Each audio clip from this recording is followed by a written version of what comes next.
د رویو منافقت کې تر اسمان ختلي د فکر خلکو ته خطره د داسې خلکو ستا د دیدن د ابتدا نه مې شروع شي ژوندون ستا د یادونو انتها باندې مې ساه ودرېږي ځلا زما خوش مزاجي او باطن دواړه داسې لکه نرګس چې په قبرونو په خندا ودرېږي.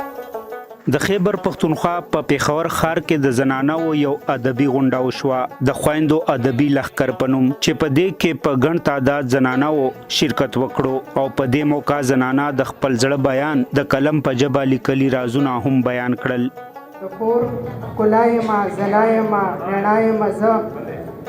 زړه کې د مینې یو جهان لرمه ستم او ظلم سره مخ یمه زه بیا هم په مخه زمتوان لرمه د ارمانونو قرباني پېژنم پښتنه پیغله یم خوشان لرمه. د دې ادبي غونډې مشره کلثوم زیب وایي چې دا رنګې غونډې د نوي کول د پاره د کولو ډیر ضرورت دی چې د ځوان کول د لیک او د کتاب سره شوق پیدا شي او په دوی کې جذبه را بیداره شي د تحقیق او ځان ته د لارې جوړېدو او پرمختګ کولو. دا وکتل نن چې په سوره ګڼ تعداد کې ښځې رالي او هغې کې زیاتره جینکۍ وي د یونیورسټو د کالجونو نو ښځې په ادب کې ډېرې کمې دي لکه په 300 کاله کې د 300 کې ما چې اوس کوم تحقیق وکړو پښتنې ملغلرې نو هغې کې موږ سره صرف او صرف 250 چې دي نو جینکۍ ښځې دي په ادب کې نو تعداد ډېر کم دی وجه زموږ معاشرتي پابندۍ دي زمونږ روایات ډیر سخت دي زمونږ چاپېرچل ډیر سخت دی زمونږ رسمونه رواجونه ډیر سخت دي د هغې په وجه باندې زنانه ډېرې د ادب میدان کې نشته. حل یې همدغه دی چې په کار دی چې پلار رور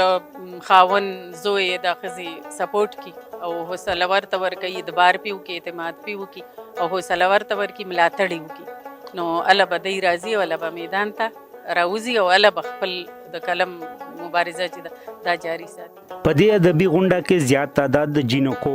تقریبا تر 500 پورې تعداد وو او د مختلفو ځایونو خاریونه په دې کې زنانو شرکت کړي وو لکه سوات اسلام آباد دیر او مختلف داسې نور او په ګڼ تعداد شامل شوي وي. د عقل او شعور نه څه بدله معامله وه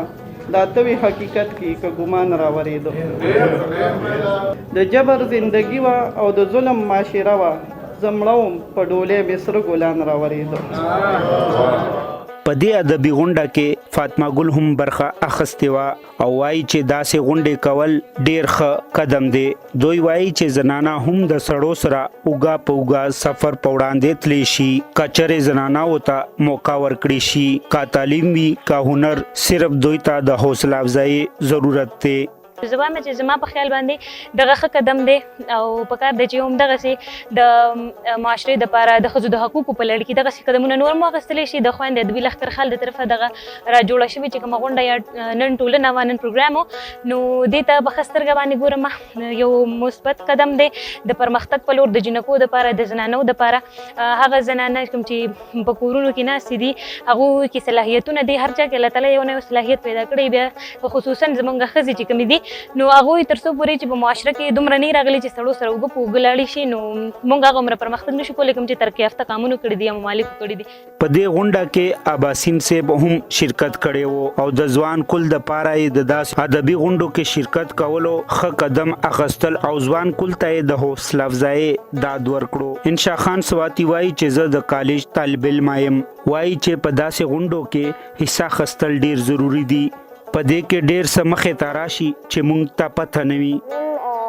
د ادبي لښکر چې دی نو د دې دا پروګرام د دې مقصد دا و چې د نړۍ چې کومې ښځې دي د هغوی چې کوم ټیلنټ دی هغه لیکوالانې دي شاعرانې دي ادیبانې دي که هر فیلډ کې دي نو د هغوی له پکار ده چې د هغوی حوصله افزایي وکړي نو د هغوی حوصله افزایي لپاره نن دا یو تقریب منعقد شوی. مختلف فیلډ رجنه چې دي دا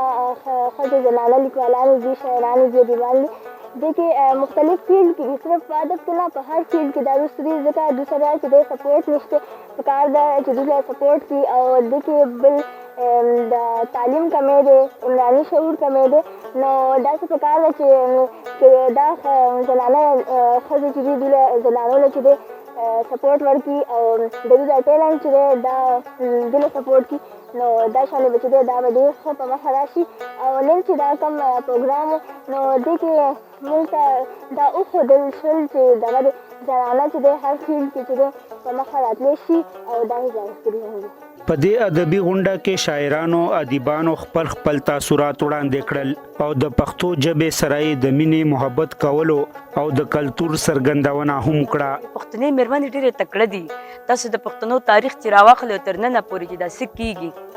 نو هغه تاسو وګورئ، تاسو ته پته ولګي چې پښتنې څونه مخکې دي. دا خو دې ته موقع نه میلاویږي. خو زه دا هیله لرم چې راتلونکي وخت کې دې خویندو ته وګوري یا موږ چې کم کارونه کوو چې دې ته وګوري نو دوی به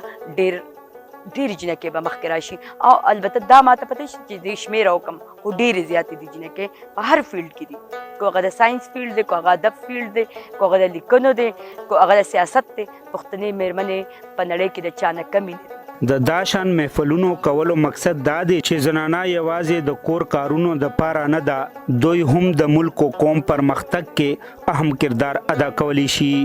امین افریدي، پښتو ټین.